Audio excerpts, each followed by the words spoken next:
கோபிச்செட்டிப்பாளையம் தொகுதியினுடைய சட்டமன்ற உறுப்பினர் பதவியை ராஜினாமா செய்த செங்கோட்டையன் அங்கேயே அமைச்சர் திரு சேகர்பாபுவை சந்தித்திருப்பதாக தகவல். இருவரும் என்ன பேசினார்கள் அப்படின்ற கேள்விகள் ஒருபுறம். அப்படின்னா திமுகவை நோக்கி நகர்கிறாரா செங்கோட்டையன் அப்படின்ற புதிய ஆப்ஷனும் ஓப்பன் ஆகி இருக்கிறது. கூடுதல் விவரங்களை செய்தியாளர் பாஸ்கர் வழங்க கேட்கலாம். பாஸ்கர், தாவேகாவுக்கு செங்கோட்டையன் போவார் அப்படின்னு சொல்லப்பட்ட சூழலில் அமைச்சர் சேகர்பாபுவோடு சந்தித்திருக்கிறார். இந்த சந்திப்பின் நோக்கம் என்ன? விவரங்கள். கோபிச்செட்டிப்பாளையத்தினுடைய சட்டமன்ற உறுப்பினர் என்ற அந்த பதவியை ராஜினாமா செய்ததை அடுத்து சபாநாயகருடைய அறையில சபாநாயகர் இருக்கிறார். அதே நேரத்துல அந்த அறைக்கு அமைச்சர் சேகர்பாபு வருகை தந்தார்.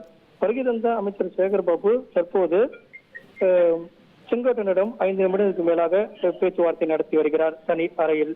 இதன் அடிப்படையில அடுத்த நகர்வுகள் எப்படி இருக்கும் என்பது குறித்து செங்கோட்டையன் முடிவெடுக்க வேண்டிய நிலையில் இருக்கிறார். காரணம் என்னவென்றால் தாவேகாவுக்கு சென்று அவர் தன்னை இணைத்துக் கொள்கிறாரா அல்லது இந்த பேச்சுவார்த்தையின் மூலமாக திமுகவில் இணைவதற்குண்டான வாய்ப்புகள் உருவாகுவது இருக்கிறதா என்பது குறித்தெல்லாம் இந்த சந்திப்பின் வாயிலாகவே முடிவு செய்யப்படுகிறது. அந்த வகையில இன்று சபாநாயகர் அறையில ராஜினாமா செய்த பிறகு அமைச்சர் சேகர்பாபு வருகை தந்து செங்கோட்டையனிடம் தொடர்ந்து பேசி வருகிற அடிப்படையில அவரை திமுக பக்கம் இணைப்பதற்கும் தான் நடவடிக்கையை அமைச்சர் சேகர்பாபு தொடங்கி இருக்கிறார். சபாநாயகர் அறையில தனி அறையில 2 பேருமே சந்தித்து நீண்ட நேரம் பேசி வருவதன் அடிப்படையில இந்த முடிவுகளை இப்போதே அவர் அமைச்சர் சேகர்பாபுவிடம் தெரிவித்து விடுவார். அதன் அடிப்படையில் தான் அவருடைய நகர்வுகள் அமையும். அந்த வகையில இந்த சந்திப்பு என்பது முக்கியத்துவம் வாய்ந்த சந்திப்பாகவே பார்க்கப்படுகிறது. சபாநாயகர் ராஜினாமா ஏற்றுக்கொண்ட பிறகு அமைச்சர் அவர்கள் தொடர்ந்து அவரிடம் பேச்சுவார்த்தை நடத்தி அதன் அடிப்படையில் திமுகவுக்கு இழுப்பதற்குண்டான நடவடிக்கையில ஈடுபட்டு வருவது அரசியலில் மிகப்பெரிய பரபரப்பை ஏற்படுத்தியுள்ளது.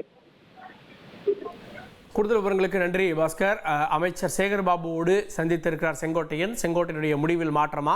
செங்கோட்டையன் தாவேகாவா அல்லது திமுகவா? 2 ஆப்ஷன்கள் இருக்கிறது. பொறுத்திருந்து பார்க்கலாம். இனி செல்லும் இடமெல்லாம் செய்தி.